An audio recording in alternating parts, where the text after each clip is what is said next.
Hey guys, it's Baileywiki and it's April 2025 and this is the big monthly release. Really excited about this release. On the 2D side, we have a ton of new stuff. We've got swamps and tailors and seamstresses and ruins.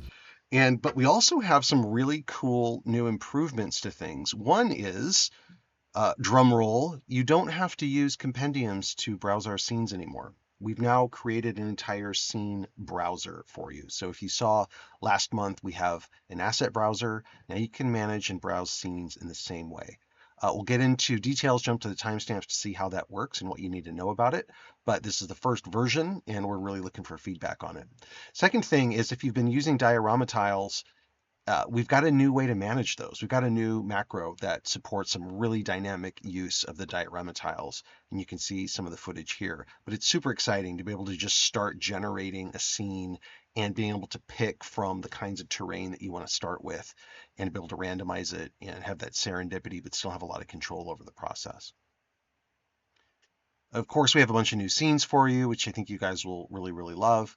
But on the 3D side, also more new scenes for you. And this month was really a month about optimizing. We've been mentioning that we are hard at work optimizing the entire library of assets to make the 3D assets and module itself more efficient, but just to make it more efficient and performant across the board. So we think it's a really big and important step for investing in the future of 3D in Foundry.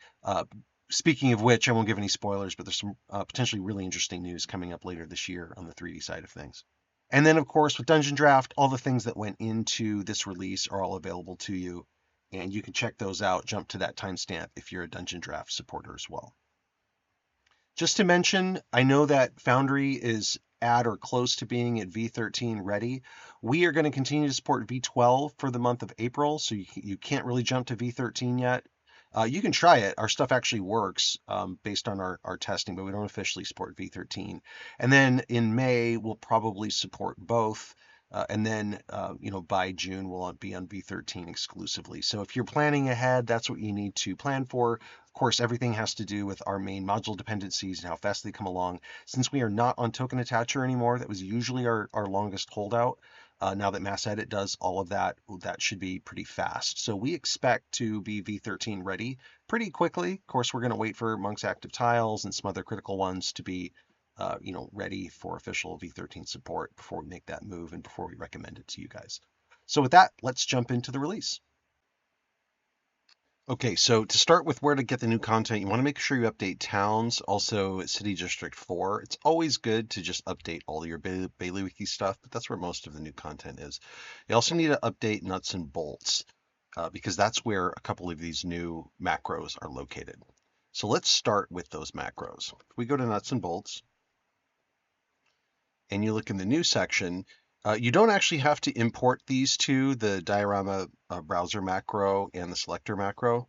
Those are just supported. They will automatically, those special tiles will look for these automatically for you. You don't have to import them into your world. What you do want to import is the next version of the 2D asset browser, the asset category browser, and then the scene browser as well. So let's talk about the changes to each one of these. The changes with the 2D asset browser are pretty minor. It just includes the latest release date and stuff that came out in this release. So you'll generally update that every time.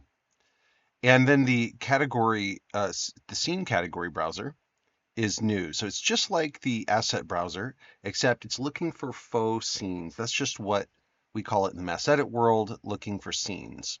So if we go to the latest release, we can see now that we have an entire scene browser. Now we're going to be fixing thumbnails. These thumbnails are all pretty good, but there's others that aren't.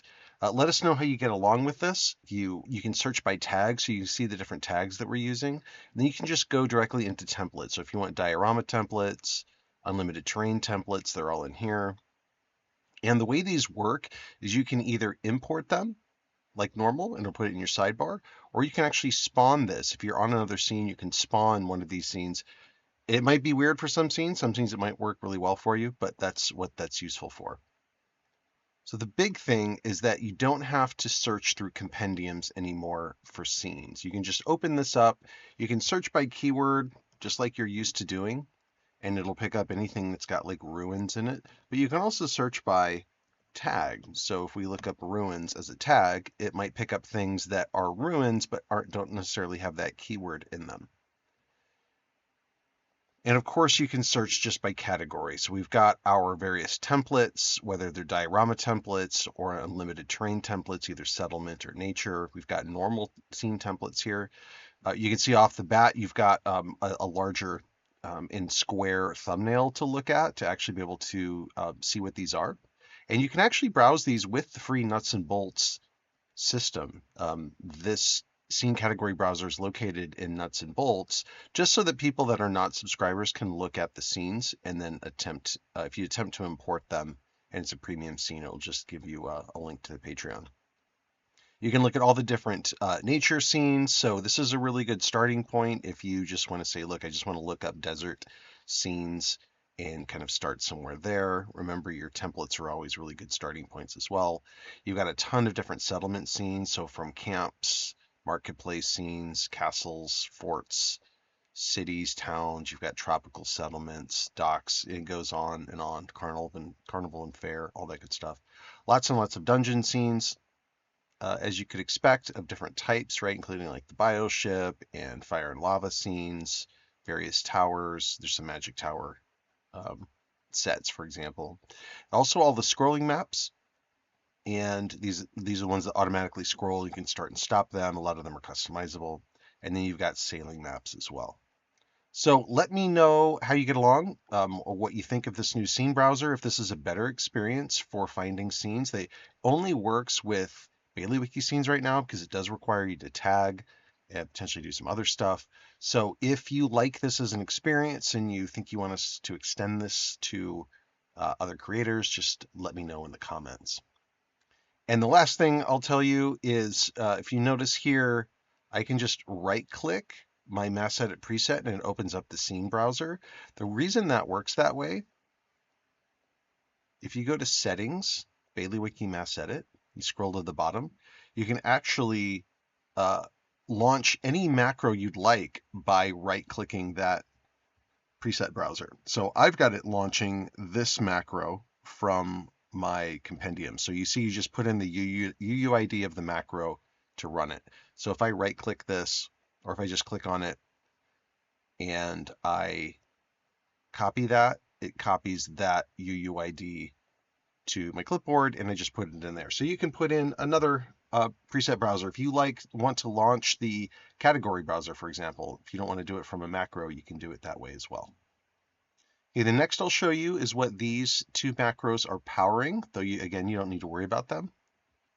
Let's open a blank scene, and we'll just open our normal preset browser, and we'll look up Diorama. And you can grab any one of these diorama tiles. These are prefabs, remember. They're not, once it turns blue, that's just tiles. But up here, up above, you can grab any one of these. So let's just pull one of these out. Put it in our scene. And as you were used to, if you left double click, it'll randomize it. Now, if you right double click, you get this really cool new menu. So this is the new diorama template menu, and it has things that you were used to, like next, previous, random. So it randomizes within a category. We'll get into this in a second. But what's cool is you can see in orange, that's the category we have selected, but maybe we want this particular tile to randomize across all the desolate stuff, even ruins, right? We'll even include that. So now it'll randomize across all these. So if we hit randomize now, it goes through all of those categories.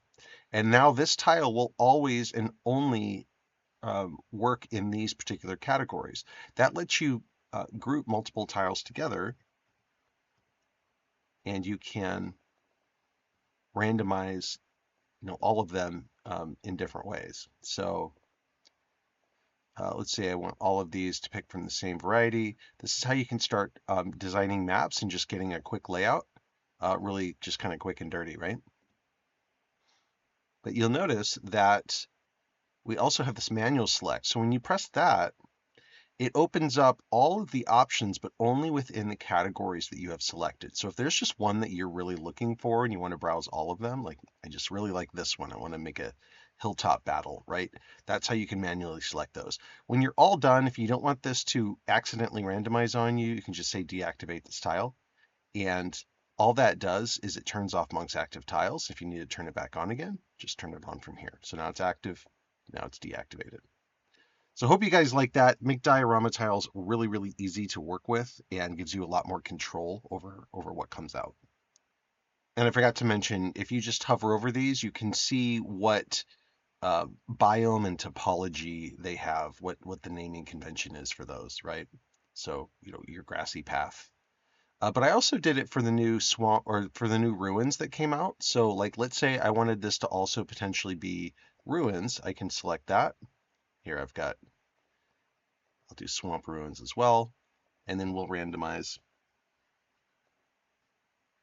And if we get rid of some of these, randomize it again. Now we're just randomizing the different ruins that are available. So we treat these ruins just like other diorama tiles. And they bunch up together like others, which you'll see here in a second when we go over the release. Some other things that are important, you used to have to run your indexer every time that you updated your Baileywiki content. You shouldn't have to do that. You always should know how to do it in case you feel like there's something missing. You can just generate your index.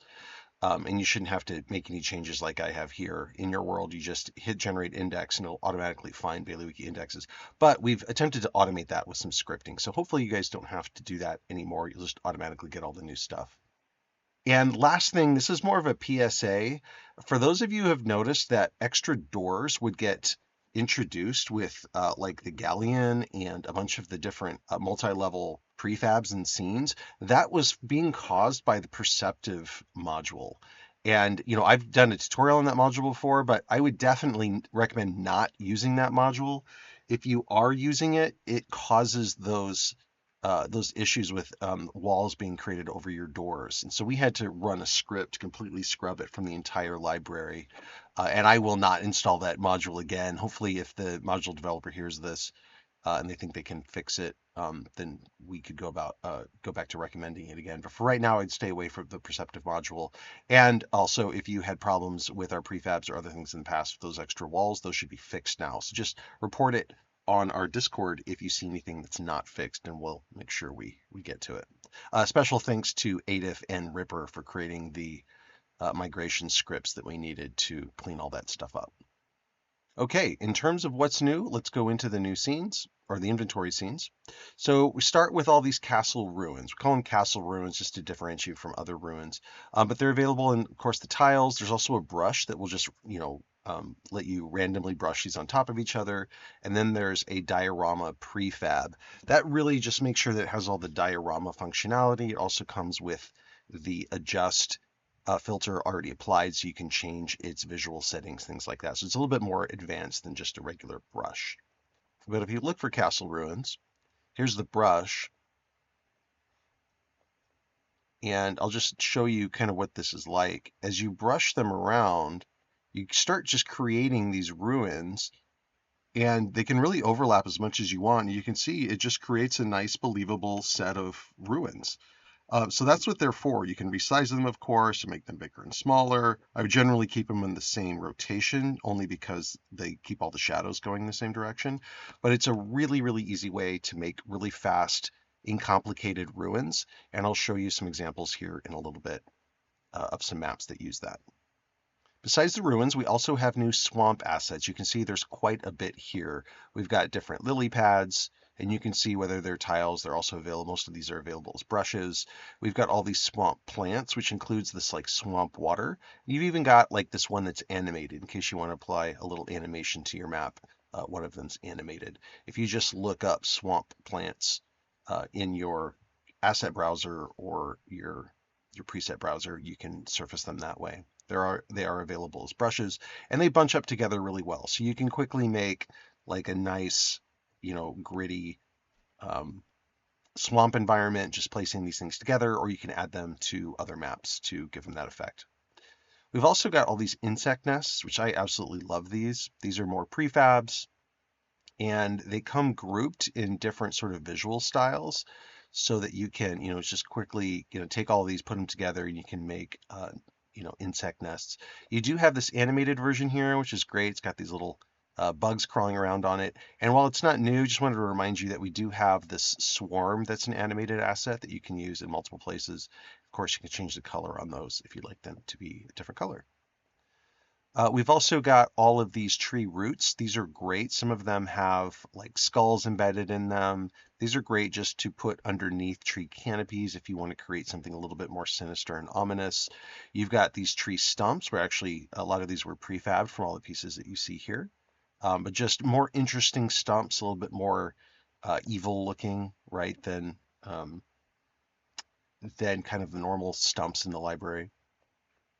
I've also got these wood bridges. These are just great. They also come as a brush, easy to paint on. You might want to add a drop shadow to them, but super flexible. You can tint them, change their colors using the adjust filter. We have some new swamp tree canopies, and these are just a little bit rougher, right? Something you might see in a swamp. Of course, we've got colorable versions of those in case you want to use a different color scheme. And then we have a swamp tree with a base. So, if we turned on levels, we can see that there's actually a base to this, and it's got a canopy above it. It also randomizes. So if we click into this, we look at triggers, you notice you can double right click it, and it will randomize not only the canopy, but also the trunk underneath it. It is available as a prefab if you just look up swamp tree. So you can drop that in and then double right click all of them, and it will randomize all of them for you. It doesn't randomize it on the drop, just after you place it. You've got some swamp vines. These work great as overhead tiles or just covering up some things so you can add a little bit more greenery to stuff. And then we've got these really cool spider webs, lots of different kinds of webs.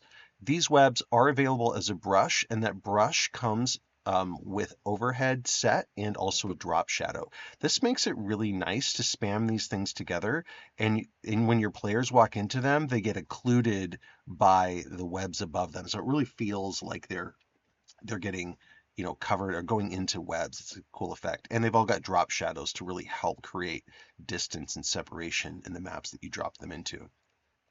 But if you just look up spider webs, you'll find this one here, Token Magic Effects Drop Shadow. Just add it to a brush. Let's see if I can give you an example. Let's do it over here.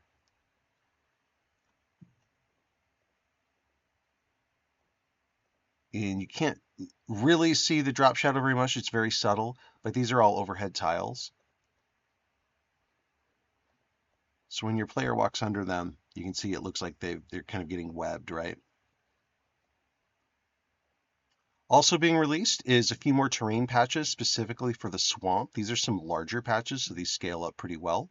And this is just to be able to, give you something that's got some built-in, wood paths, and here's some of those bridges. And they just work well with all the other swamp terrain patches to work together. And then these are just clearings that use some of the swamp assets, just so you have more terrain patches that have some area to do a battle or put in a tower or a building or something like that. And then we've also got special castle ruins that have some swamp stuff applied to them. So you can drop these in. They work really well with some of the swamp terrains if you just want castle ruins with a little bit more vegetation attached to them. These were all done and kit bashed in Dungeondraft, which we'll show you here in a little bit. And finally, continuing our industry release, we have Tailor and Weaver assets. Lots of really good stuff in here, including some really good candles. Those are available as a brush as well. Colorable and non-colorable clothing, super flexible, easy to use. Lots of fabric bolt displays. You've got tiles and brushes associated with these as well. Just really quickly add this kind of clutter to a particular scene. These work really well adding to other crates. Just gives you more and more stuff that you can decorate scenes with. All your fabric dyes as tiles, more fabrics, and then bolts of fabric here down below to really kind of dress stuff up quickly. You've got all of your Tailor workbenches just prefabbed already with clutter on them, so you can just drop them in really easily. You've got new desks, just super easy. Whether you're dealing with a Tailor or not, just works really well. You've got all of these looms of different varieties. I just love these.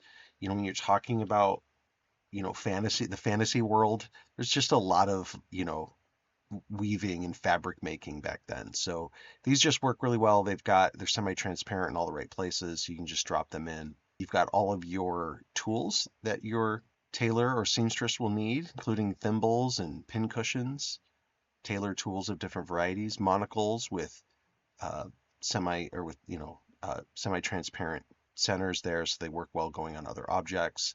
Measuring tapes. These are all of your tailor notes and designs.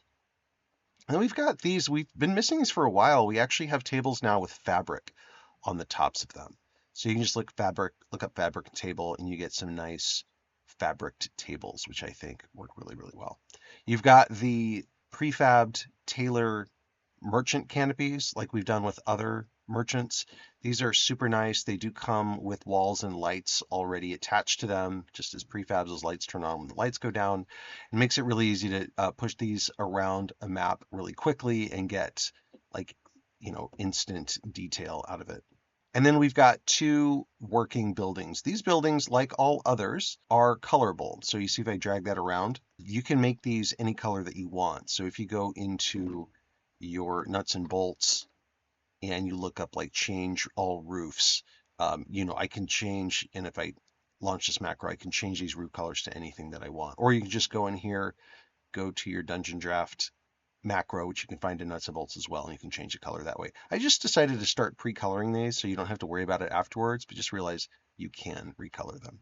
They are available as facades as well. The non-facades actually have stuff inside of them, so you can see all the pieces that I just showed you. These were created in Dungeondraft, and now your players have explorable buildings where they can come in here, and maybe there's something happening at the Weaver. There's a little sleeping area. And then we've got also the clothing shop, right? So your players can enter, they can see a bunch of mannequins and things. These are all from other parts of the release. There's a mirror for seeing how they look. And then in the back, there's actually the production of clothes going on back here. Moving on to the template scenes. First, I've created a blank scene template. It's actually a really large scene. If you look at it, it's 10,000 by 10,000 pixels. So what this is showing is this is just this little X in the middle is a single square. And it just shows you that you can start dropping in diorama tiles or other things, and it will start, you can start building out from there. Just something simple to start with. It's just blank. When you're ready, you can just click this trash can, and all of these crosshairs and everything else go away, and just what you've placed in the map will stay in there. We also have diorama template for the castle ruins. So this is just the castle ruins. Notice if I double right click on it, it'll show me what's selected. So it's only the swamp ruins and the castle ruins. Nothing else is selected. So that means when I double click it, it will randomize only within that category. It's pretty good. I mean, this is a map ready to go. You need something quick and simple and just an area to battle on. You've got it right here. If you want it slightly bigger, just copy that over. And you can start, you know, now we've got this map, right? So it's just a really, really quick and easy way to build maps using these ruins.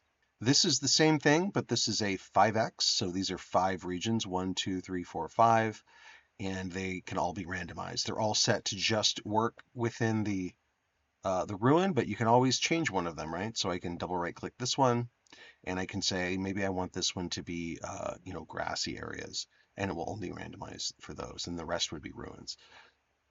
You just double click this, and everything will randomize until you find a setup that you like. Of course, you can move everything around, put things over or under each other, however you like.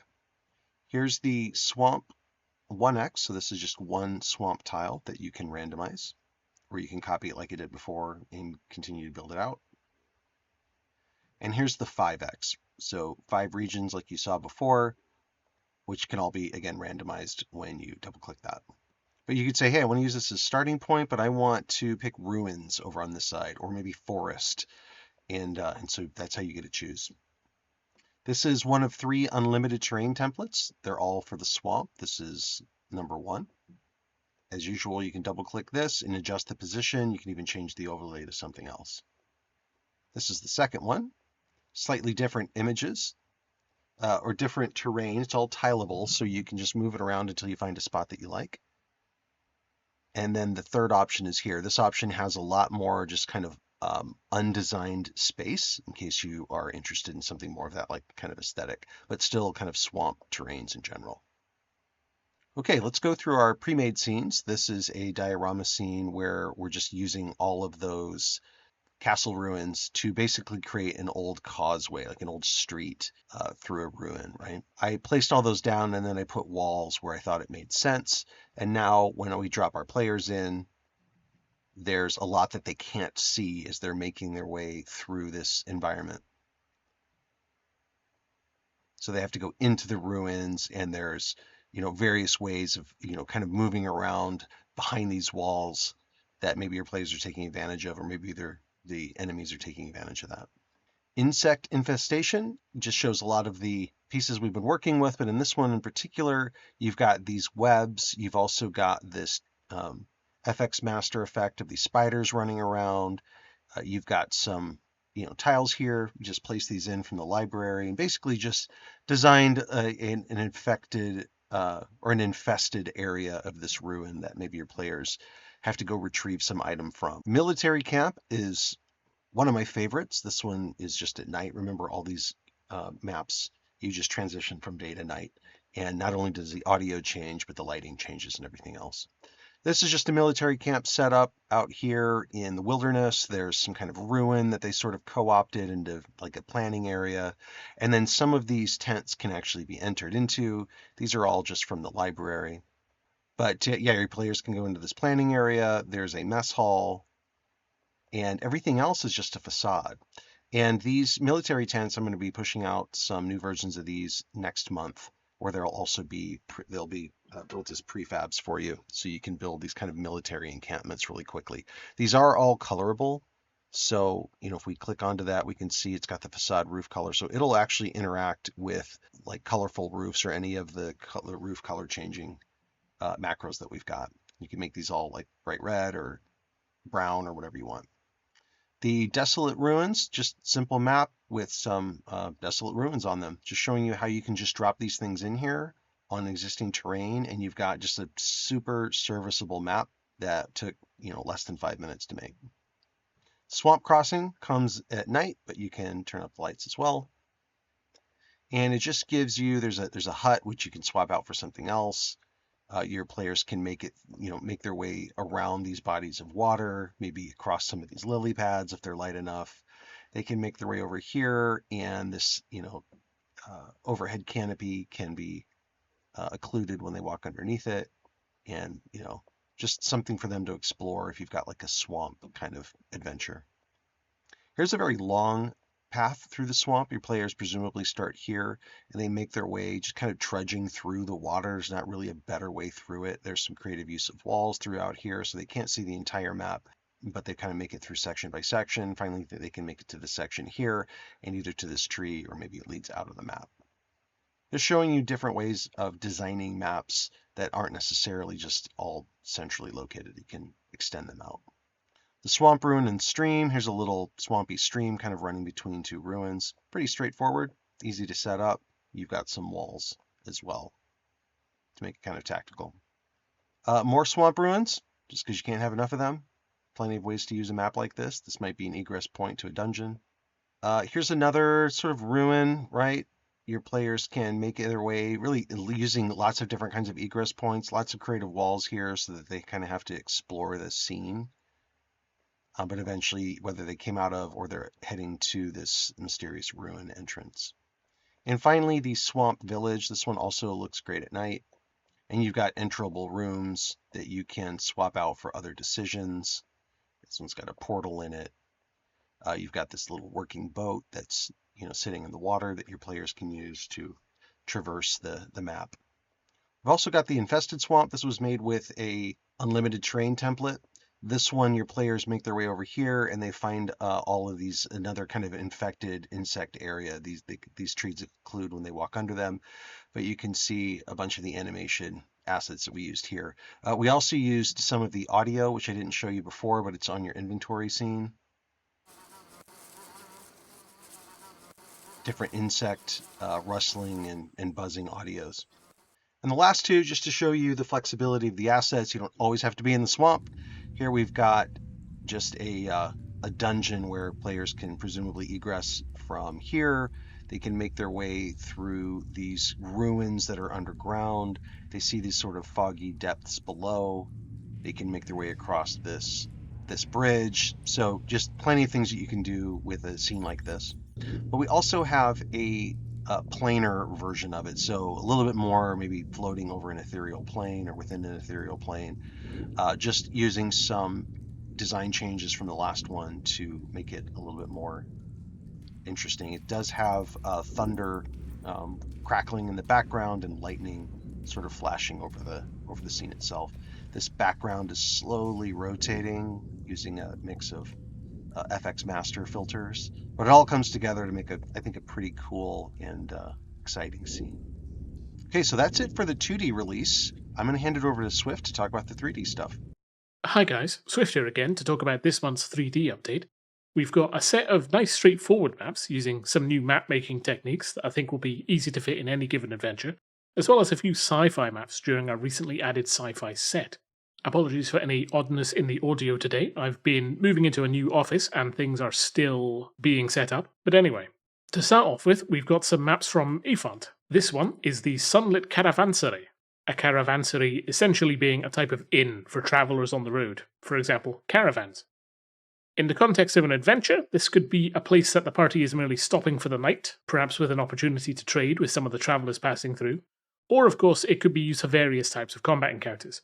Any sort of structure with raised walls and limited access is great for this sort of thing, of course. It could be that the place is being defended against attackers from the outside, or perhaps the party have been lured in, and then an ambush is sprung from the walls around them. Seeing as this is a type of inn, and staying the night is likely, we've also got the Moonlit Caravansary. Same idea, of course, with a little more mood lighting. We've got a fairly bright full moon casting a shadow across the courtyard, with light from inside of the building spilling out of these doorways here. This is one of those things I think is useful to map makers, both in 2D and 3D, and that is variations in light level and colour. Just a little bit of variation can really make a scene pop. In Foundry, we've got loads of controls over the lights, range, colour, animation, and so on. So we've got plenty of tools for getting a bit creative and giving the scene a bit more texture. That's a very sort of general tip to anybody who wants to make maps for any reason. Anyway, that aside, this is essentially a night version of that previous map, so let's have a look at the next map. And this here is the Sunset Road, also by Effant. We've got a road carved into the dry earth, some concave cliffs that look like they were perhaps carved by flowing water long ago, and of course the earth kind of protruding over the edge. Something this map reminds me of, and I'm sure all of you over a certain age are thinking the same thing, is it reminds me a lot of Neverwinter Nights, the old D&D CRPG. That game is probably older than some of the audience, but it certainly had an appealing stylized aesthetic, even if it was out of necessity. Anyway, as to the map itself, it pairs very well with the Caravansary, of course, or any adventure through a dry environment. This one isn't using splat maps, so it's less customizable than some of our maps. However, that's allowed us to do things like the overhang and the convex shapes of the cliffs, and the sharp edges of the roads, with the different texturing in there and so on. And generally just being more precise about where we can put textures.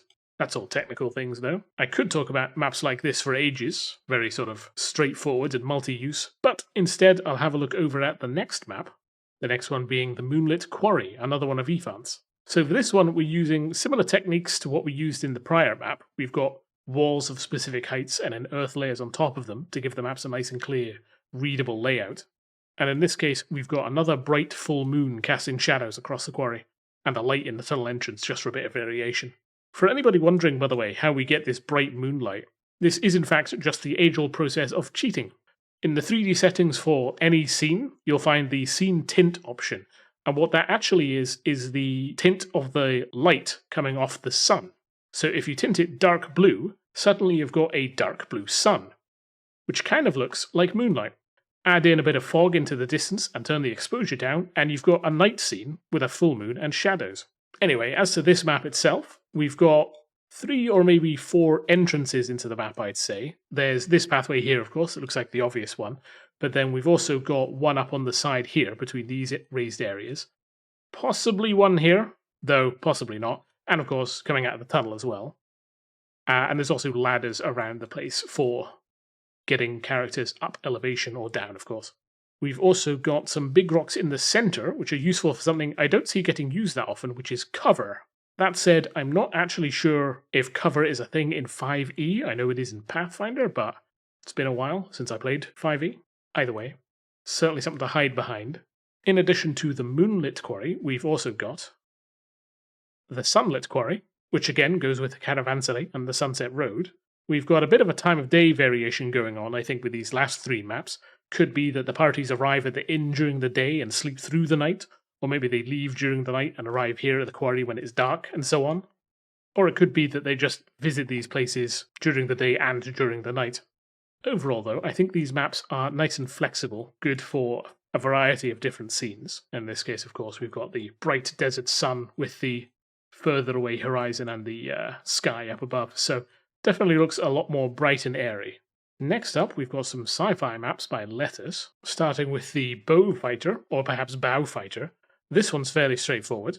We've got a floor plan superimposed on top of a spacecraft. Obviously, the scale is a little bit representational, but I think this is a good way to do a representation of the inside of a ship for boarding or combat, or even just to have a home base for the party. If this vehicle is going to be something that they're flying around in a lot, this could be the map used to represent their mobile HQ. Put things like things they found, loot, that sort of thing around the ship to represent the things that they've achieved. That's always pretty cool, I think. This next one is Sector V57, also by Letters, and it's a bit of an experimental one. This is intended as a kind of abstracted galaxy map for tracking the places your party has been and showing them where they could head next. It is absolutely huge, though, so you might find your camera movements feel a bit swingy and look a bit slow. That's mostly just the camera traversing over very long distances. Something that this sort of map is well suited for, I think, is either being an informational holding scene, like you could make any of these landmarks clickable and open a journal entry for the player who clicks on it to give them information about what's there and why they might want to go there. Or you could also use the cutscene camera controls to make precise swooping camera movements to show their players' ship movements and so on. Very, very large map, pretty cool. A bit experimental, as we said, but I'd be interested to hear what you'll think of this sort of thing. It is a pretty cool concept, I think. This last one is a rather nice looking map by Sevro called Forest Cottage. This looks like a sort of whimsical structure, the kind of thing that you might expect a fae to live in, say, or maybe some sort of eccentric spellcaster. But anyway, we've got a pathway and a bridge over a river, crisscrossing up to the structure itself. It's quite a large one, as you can see. We've got Targo over there, being quite small in the distance. Over on the left, we've got a spring that the river is springing from, and then over here we've got the building itself. And inside the structure, we've got a bit of level stuff going on. Like if I grab Targo here and move him inside, we see that the upper floors disappear so that we can see down into the building properly. We've got your typical kind of dining or meeting room and a lounge here. Bookshelves and so on, of course. And then we've got a spiral staircase. And then you can either walk up that there, or in my case, I'm just going to drag Targo up there. And once he's at the top floor becomes visible. And then we've got a rather large bedroom up here with some paintings and so on the wall. It's a pretty simple layout for a building, but I think that's probably what you want when it comes to stacking things on top of things. Not too fiddly, nice and easy to use. Top of the stairs for up, any other stair for down, very easy to get use out of. Alright, normally this would be the point where I talk about some new assets, but this month all the new assets are actually old assets that we've continued to be refactoring in the background here. Plus, my own output has been a bit down since I've had a very busy month with some work-adjacent stuff myself. But that said, things to expect in the near future are a refactored Baileywiki 3D module that is significantly smaller, a 3D asset browser for the Baileywiki 3D module that should be nice and easy to use, and more prefab pieces of whole rooms for dungeons especially, furnished and unfurnished, for creating dungeons in a snap, since that's something that I think is pretty important, and as one of those use cases that I think everybody's going to get some use out of. I'm looking forward to getting all those finished so that I can send them all out to you and then see what you all think about them. It's pretty dry work, a lot of it's kind of technical, but it's going to be worth it in the end, I think. As ever though, if you all have any questions, comments, or thoughts about the 3D side of things, let us know in the Discord or down in the comments below. For now though, I'll see you later. So lots and lots of ruins to play with. We've got actually 2 pages of ruins that you can piece together. We've also got some kit bash swamp ruins, all the swamp components, so all of your lily pads, your insect nests, your tree stumps, your tree roots. Very effective for adding really gruesome detail and really crunchy detail to your maps.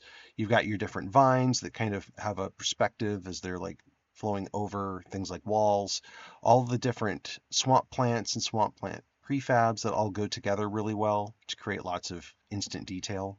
All of your spider webs also have shadows that come with them in case you want to put a shadow underneath it, create some distance. All these prefabs that were kit bashed from other components, so you can see how those roots and egg sacs or nests come together to make even cooler prefab components, right? Trees with insect nests around them, very effective. Here's some of the insect nests with some of the webs. Of course, you have your new canopies from the Swamp release.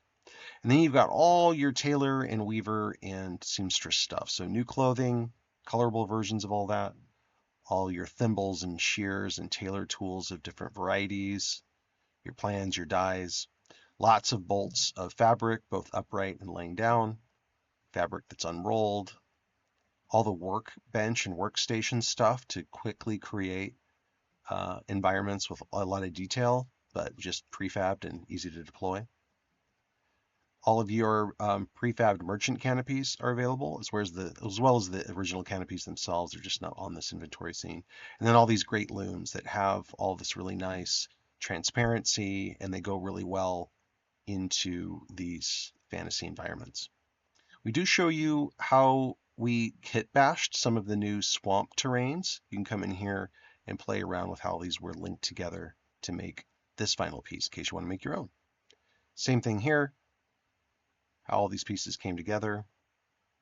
And then how we kit bashed some of the previous terrains with some of the swamp components just to create some customized swamp terrains.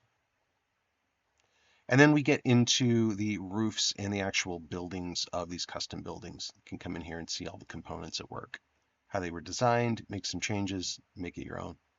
Here's the clothing shop with all the mannequins and other components in here. And then we get into showing you how to kit bash some of those ruins in case you want to take ruins and do something else with them. And then how all the unlimited terrain tiles were made. That's what these three levels are at the top. And in case you want to come in again, make your own, these are all tileable. It does take some post-processing with some of these, especially when you're doing just some work with brushes on the edges just to make them seamless and tileable in both directions. But this gives you an idea of how we accomplish that. And with that, that's it for Dungeondraft. Let me know in the comments what you guys think. If you have suggestions for the future, what we should work on. Otherwise, we'll keep working on more of this terrain types, different kinds of nature assets. Probably going to do some underground and dungeon stuff. Probably going to get into volcanic and maybe like 9 hells kind of stuff for next month. So keep an eye out for that and some new interior textures and components. And other than that, let's go ahead and close it up. Okay, so that's it for the release for April. I hope you guys love this. I hope you enjoy playing with all the stuff that we just pushed out. Let us know in the comments how we're doing, what kind of suggestions you have for us, whether you like some of the things we've pushed out or whether you can see some improvements that we could work into the next release. We love that. We love feedback. You have probably seen, if you've been in our community for very long, we tend to implement most of the feedback that we get. So yeah, let us know. And in the meantime, thanks everybody for supporting the channel and have fun making your maps.